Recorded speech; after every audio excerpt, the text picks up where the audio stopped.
कैसे बहनें करीब हो सकती हैं? जब स्टेफनी के दोस्त का अंतिम संस्कार था, वो अपने फ्रेंड के हस्बैंड के साथ सोई थी। जब से स्टेफनी और सीन का अफेयर हुआ, उसने इस परिवार के साथ ज्यादा टाइम बिताया। सीन ने उसे वहीं आने को कहा और वो तुरंत मान गई। ड्रेसिंग रूम में से एमिली के कपड़े हटाए, वो अपना सामान पैक करने लगती है। परिणाम स्वरूप एक अजीब बात हुई, एमिली के सभी कपड़े और जूते वापस अपनी जगह पर आ गए। हालांकि स्टेफनी ने अपनी आंखों से देखा कि एमिली का शरीर दफन था, लेकिन उस समय भी थोड़ा डाउट हुआ कि एमिली मूल रूप से मरी नहीं थी, क्योंकि एमिली अब तक गायब है। बहुत सी अजीब चीजें हुई।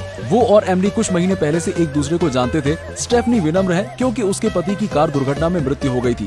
केवल अपने पति के इंश्योरेंस के पैसे से बच्चों की परवरिश करती है। वो बेहद एनर्जेटिक है, फिर भी अपने बच्चों की कक्षा के लिए उत्साह से भरी है। इस दिन उसका बेटा एक नया दोस्त बनाता है। उसका नया दोस्त एमिली का बेटा है। क्योंकि दोनों बच्चे अटैच थे, वो स्कूल के बाद भी एक साथ खेलना चाहते थे। वो पहली बार एमिली से मिली, जो एक खूबसूरत महिला थी, और उसने अपनी ओर ध्यान आकर्षित किया। एक आकर्षक और सुंदर व्यवसायी, एक फैशनेबल माँ। वो एक बड़े घर में रहती है। उसका पति एक प्रतिष्ठित विश्वविद्यालय में प्रोफेसर है। कपल के बीच संबंध बहुत अच्छे हैं। स्टेफनी के लिए एमिली का जीवन हैकिंग जैसा था।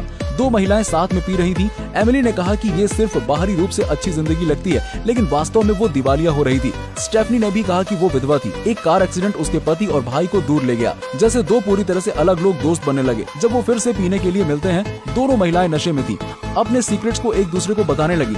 एमिली ने कहा कि उसका पति एक लड़की को थ्रीसम के लिए ले गया था। स्टेफनी को ये बात अजीब और आश्चर्यजनक लगी। वो अपने पिता के अंतिम संस्कार में अपने सौतेले भाई से मिली। उस रात उसने उसके साथ सेक्स किया। यहाँ तक कि उसको नहीं पता था कि उसका बेटा उसके भाई का था या उसके पति का। उसके पति को एहसास होने के बाद दोनों लोग बात करने के लिए बाहर गए। आखिरकार एक कार एक्सीडेंट के कारण दोनों ने अपना जीवन खो दिया। एक दूसरे को सीक्रेट बताने के बाद वो और भी अच्छी दोस्त बन गई। थोड़ी देर बाद एमिली को जरूरी काम से जाना पड़ा। उसका पति घर पर नहीं था। उसने स्टेफनी को अपने बेटे की देखभाल करने के लिए कहा। स्टेफनी मान गई। अप्रत्याशित रूप से इस टाइम एमिली चमत्कारिक ढंग से गायब हो गई। उसने आखिरकार एमिली के पति को फोन किया। पता चला कि एमिली गायब थी। इन दिनों उसने किसी से संपर्क नहीं किया। उन्होंने जल्दी से पुलिस को सूचना दी। एमिली, अजीब लगता है, वो हमेशा छिपाना चाहती थी। जाहिर है कि वो आकर्षक और सुंदर दिखती थी, लेकिन हमेशा तस्वीरें लेने से इनकार करती थी। स्टेफनी ने एक बार उसकी तस्वीर ली, लेकिन एमिली हमेशा फोटोज को डिलीट करवा देती थी।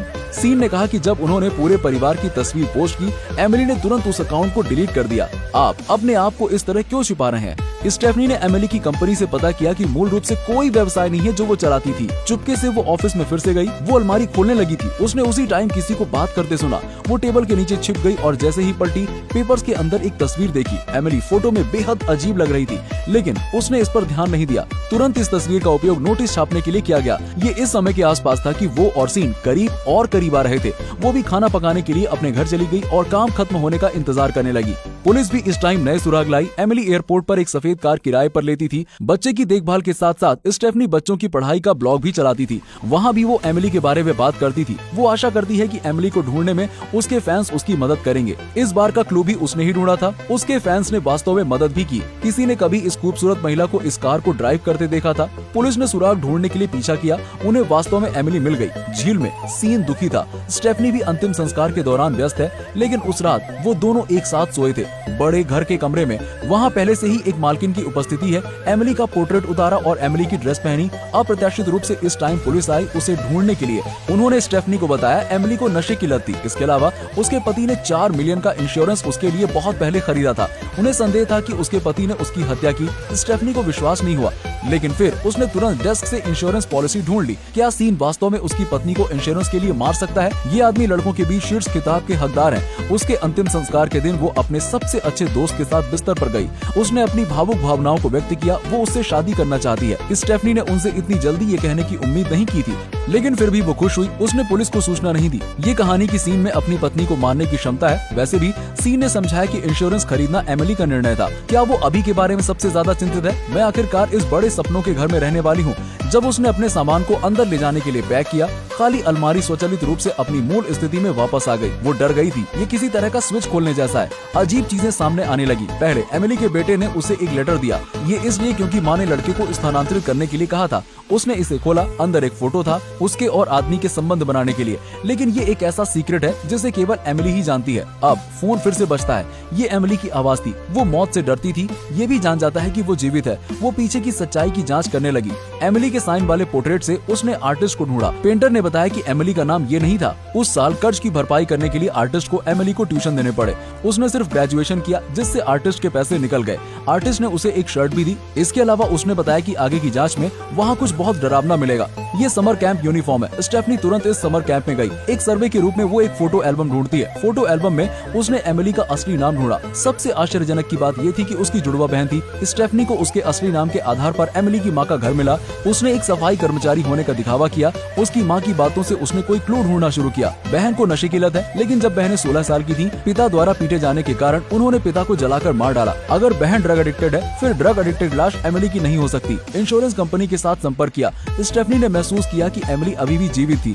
उसने अपनी बहन की हत्या कर दी इंश्योरेंस लेने के लिए। स्टेफनी ने अभिनय करना शुरू किया। उसने इंश्योरेंस कंपनी को सूचना दी। इसके अलावा एमिली को ब्लॉग के द्वारा संकेत दिया कि वो सब कुछ जानती है। वो जानती थी कि एमिली उसे हर घंटे हर मिनट देखती थी। जैसा कि अपेक्षित था, एमिली छिप रही थी। उसके ब्लॉग को देखकर तुरंत गुस्सा हो गई। ये महिला बहुत प्यारी और मासूम लग रही थी। न केवल अपने पति के साथ सो रही थी, इसके अलावा उसके इंश्योरेंस प्रीमियम में इंटरफेयर करना चाहती है। एमिली अब आराम से नहीं बैठ सकती थी। वो स्टेफनी को आगे नहीं बढ़ने देना चाहती थी। उसे अभिनय शुरू करना है। एमिली सबसे पहले सीन को ढूंढने जाती है। सीन ने व्यक्ति को बदलने का पहला जादू देखा। इंश्योरेंस मनी की वजह से उसने सीन भी छुपा दिया। जैसे ही वो कुछ जानना चाहती थी, एमिली ने अपनी बंदूक निकाली। बंदूक से सीन तुरंत डर गया। ये कहते रहे कि वो जिस व्यक्ति से सबसे ज्यादा प्यार करती है, वो केवल उसका ही है। स्टेफनी के लिए बिना प्यार के केवल सेक्स था। वो अभी भी नहीं जानता था कि एमिली ने इन शब्दों को रिकॉर्ड किया है। स्टेफनी के ब्लॉग के क्यू के आधार पर दोनों एमिली की समाधि के सामने मिले। उन्होंने एक वाइन का बड़ा ग्लास पकड़ा। मूड पहले जैसा नहीं है। दो लोग एक दूसरे का मजाक उड़ाते हैं। स्टेफनी ने कहा कि एमिली ने इंश्योरेंस लेने के लिए अपनी जुड़वा बहन की हत्या कर दी। एमिली ने फिर बताया कि स्टेफनी का उसके बड़े भाई के साथ संबंध था। आमने सामने खड़े हुए एमिली ने पूरी बात सच सच बताई। उस साल जब वो और उसकी बहन ने आग लगाई, फिर उसने घर छोड़ दिया। दोनों लड़कियों के लक्ष्य बहुत स्पष्ट हैं। दोनों भागने के लिए एक दूसरे से मिलते हैं, लेकिन वो अपनी बहन के न्यूयॉर्क आने का इंतजार नहीं कर सकती थी। पिछले कुछ सालों में उनका करियर और परिवार। बहन इस समय दरवाजे पर आती है। उससे अलग उसकी बड़ी बहन पूरी तरह से अलग जीवन जी रही थी। उसने धूम्रपान किया। उसने एमिली को 1 मिलियन देने के लिए कहा, अन्यथा वो पुलिस को रिपोर्ट कर देगी। एमिली नहीं चाहती थी कि उसकी बहन उसकी जिंदगी बर्बाद करे। उसने लड़की को पूल में डुबो दिया। इसके अलावा इंश्योरेंस मनी भी ले ली, लेकिन स्टेफनी का प्लान फेल हो गया। उसने स्टेफनी को बताया कि इंश्योरेंस मनी के लिए स्वाभाविक रूप से सीन के साथ उसकी साझेदारी थी। झूठी मौत के बाद सीन फिर से स्टेफनी के साथ बिस्तर पर चला गया। वो अब स्टेफनी के साथ मिलकर पहले से रिकॉर्ड की गई रिकॉर्डिंग को बाहर निकालना चाहती है, ये कहते हुए कि सीन हमारे साथ सिर्फ खेल रहा था। अगर ये आदमी बुरा आदमी था, फिर दो लोगों ने उसे एक अनुचित प्रतिष्ठा के साथ लाया। वो कैसे तैयार होते हैं? क्या सफल होना संभव है? इन दोनों महिलाओं ने एक अग्रीमेंट किया, हत्या की कहानी को अन्य लोगों के सामने लाने के लिए। बुरे आदमी का दोनों महिलाओं के साथ संबंध था। जाहिर है, क्या वो दो महिलाओं के सहयोग से बच सकता है? बहुत जल्दी स्टेफनी ने सीन की कार में फंसे हुए नकली सबूत लाई।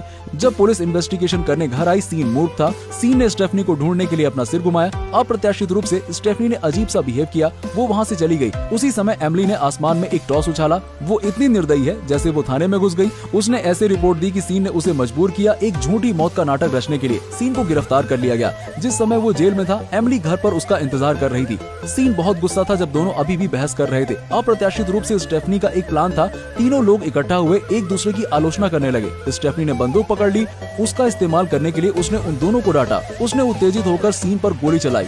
गन शॉट के बाद सीन जमीन पर गिर गया। स्टेफनी घबरा गई, लेकिन एमिली बहुत शांत थी। उसने जल्दी अनुमान लगाया था कि ये दोनों अभिनय कर रहे थे। उसका उद्देश्य ये था कि वो मान ले कि उसने उसको इंश्योरेंस मनी के लिए धोखा दिया है। सीन का अपराध सामने आया, लेकिन उसने ये सब देखा। रिकॉर्डर का तार उसके द्वारा पहले से काट दिया गया था। दरवाजे के बाहर आदेशों की प्रतीक्षा कर रही पुलिस भी स्टेफनी की पहचान का उपयोग करते हुए उसे ले गई थी। एमिली ने एक असली बंदूक निकाली। जब बात उस पर आई तो उसने मारने का फैसला किया, फिर दिखावा किया कि वो डरते हैं और फिर आत्महत्या कर ली। इस तरह से वो सीन का बड़ा प्रीमियम प्राप्त कर सकते हैं। अब जीवन मुक्त है। उसने शूट करने के लिए हाथ उठाया और सीधे सीन को मारा। उसने स्टेफनी का सामना किया। अप्रत्याशित रूप से स्टेफनी के चेहरे पर घबराहट नहीं थी। इसके अलावा एमिली को बताया कि ये लाइव स्ट्रीम है। उसके फैंस में निश्चित रूप से वृद्धि होगी। एमिली उलझन में थी। जीवन और मृत्यु के क्षण में उसने ऐसे कहा। स्टेफनी ने अपने शर्ट के बटन की ओर इशारा किया। ये पता चला कि ये एक मिनी कैमरा है जो ये सब स्ट्रीमिंग कर रहा है। एमिली भागने के लिए मुड़ी। स्टेफनी अभी भी उसके पीछे दौड़ रही है। एमिली गुस्से में थी, फिर उस पर गोली चलाने के लिए हाथ उठाया। फैंस ने पीछा किया। इस समय पुलिस ने भी पीछा किया और उसे गिरफ्तार कर लिया। एमिली को बिल्कुल भी उम्मीद नहीं थी कि उसने अपना सब कुछ खो दिया, लेकिन उसने प्यारी निर्दोष महिला को खो दिया। और स्टेफनी ने भी इस बार लाइव स्ट्रीम किया। फैंस भी बढ़ गए और उसे प्रसिद्धि और पैसे दोनों मिले। इसके अलावा 30 से अधिक कैदियों को पकड़ने के लिए भी उसने ब्लॉग का यूज किया।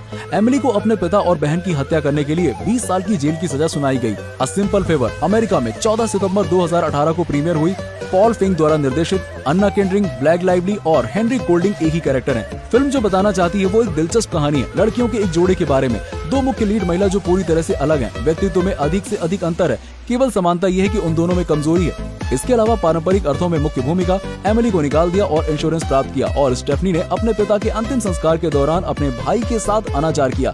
एमिली के अंतिम संस्कार के दौरान एमिली के पति को सीन एक भारी भूमिका वाला व्यक्ति बन जाता है। स्पष्ट रूप से एक अच्छा व्यक्ति नहीं है। पत्नी की मृत्यु के बाद वो अपने दोस्त के साथ सो गया। फिल्म के अंत में है, केवल एमिली ने कानून तोड़ा और जेल गई, और अन्य दो और एक के ब्लॉगिंग पेज पर लाखों फैंस बन जाते हैं। एक व्यक्ति को विश्वविद्यालय के प्रोफेसर से संस्कृति मंत्री के रूप में अवार्ड मिलता है। उनके सामने एक पॉजिटिव इमेज के पीछे डार्क पर्सनैलिटी को छुपाता है। कोई भी उनका सच्चा चेहरा नहीं जान पाता। ये भी हमें बताता है कभी भी किसी भी स्वीट इनोसेंट व्यक्ति को हार्मलेस मत समझो, शायद उसके पीछे एक बुरा इरादा हो। मैं अंकल फेक हूँ, अगली बार फिर मिलते हैं।